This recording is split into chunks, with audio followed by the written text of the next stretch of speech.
এই যে অধ্যাদেশটার যে অপপ্রয়োগের যে সম্ভাবনা আছে সেগুলোকে অ্যাড্রেস করা যায় কিনা। আমরা সবাই শঙ্কিত, বিশেষ করে নিচের লেভেলের কর্মচারী যারা আছি। আমি স্যার আরো দু একটা কথা আপনাকে বলতে চাই। স্যার একটা চাকরি, সরকারি চাকরি পাওয়া অনেক কঠিন স্যার।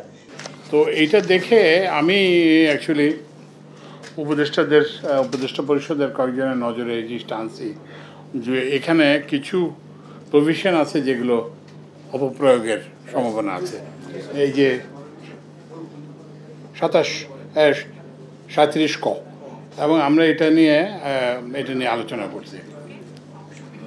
তো এখন আপনাদের যে অবস্থান সেটা হচ্ছে যে এটা বাতিল করে দিতে হবে। তো এইটা একটা অবস্থান, কিন্তু আপনার একটা জিনিস মনে রাখবেন যে একটা তো হচ্ছে যে এটা বাতিল করতে হবে, এটা একটা পজিশন। আরেকটা পজিশন হতে পারে যে এই যে অধ্যাদেশটার যে অপপ্রয়োগের যে সম্ভাবনা আছে সেগুলোকে অ্যাড্রেস করা যায় কিনা। তো সেটাও আপনারা একটু যদি মাথায় রাখেন তাহলে ভালো হয়। কিন্তু এটাতে যে একটা ডিফেক্ট আছে, ইনহেরেন্ট একটা ডিফেক্ট আছে, সেটা সম্পর্কে কিন্তু আমরা সম্পূর্ণ সচেতন।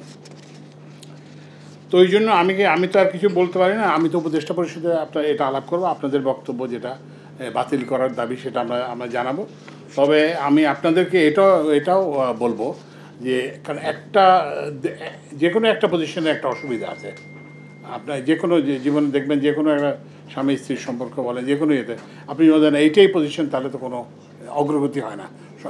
তো ওই জন্য আপনাদেরকে আমি অনুরোধ জানাবো, বিনীতভাবে অনুরোধ জানাবো, আপনার এটা ভেবে দেখবেন যে এই অধ্যাদেশটা রেখে কোনো সেফগার্ডস ইন্ট্রোডিউস করলে, কী সেফগার্ডস ইন্ট্রোডিউস করলে আপনাদের কাছে এটা গ্রহণযোগ্য হবে। যেমন ধরেন আপনাদের যে মূল ইয়েটা সেটা হচ্ছে যে অধস্তন কর্মচারীকে বিনা ইয়েতে করা, তারপরে মহিলা যারা আছেন তাদেরকে বিনা ইয়েতে করা। তারপরে আপনাদের আরেকটা আপত্তির জায়গা হচ্ছে যে সময় দেওয়া হয়েছে সেই সময়গুলো কম। আচ্ছা, আর এটা কিন্তু ঠিক না যে আপনার আদালতে যেতে পারবেন না। আদালতে কিন্তু রিটের অধিকার সব কিছুতেই আছে, আদালতে যেতে পারবেন না, এই ধারণাটা সঠিক না, এটা আমি নিজে জানি। তো ওই জন্যই আমি তো যেটা বললাম যে আমার তো একটা সেটা হচ্ছে যে যেটা বললাম, আমি উপদেষ্টা পরিষদে আপনাদের সঙ্গে যে আমি মিলিত হয়েছে, আপনাদের করে মেহরবানি করে আসছেন, এই জন্য আমি আপনাদেরকে ধন্যবাদ ও কৃতজ্ঞতা জানাচ্ছি। আরেকটা জিনিস হচ্ছে যেটা বলবো যে অফিসের যাতে ইয়েটা বহাল থাকে আর কি, কাজের পরিবেশ এবং কাজের যাতে, কারণ আপনারা জানেন যে আমাদের খুব অল্প সময় অনেক কাজ করতে হচ্ছে। তো এইটা যাতে ব্যাহত না হয়, এটা মেহরবানি করে লক্ষ্য রাখবেন।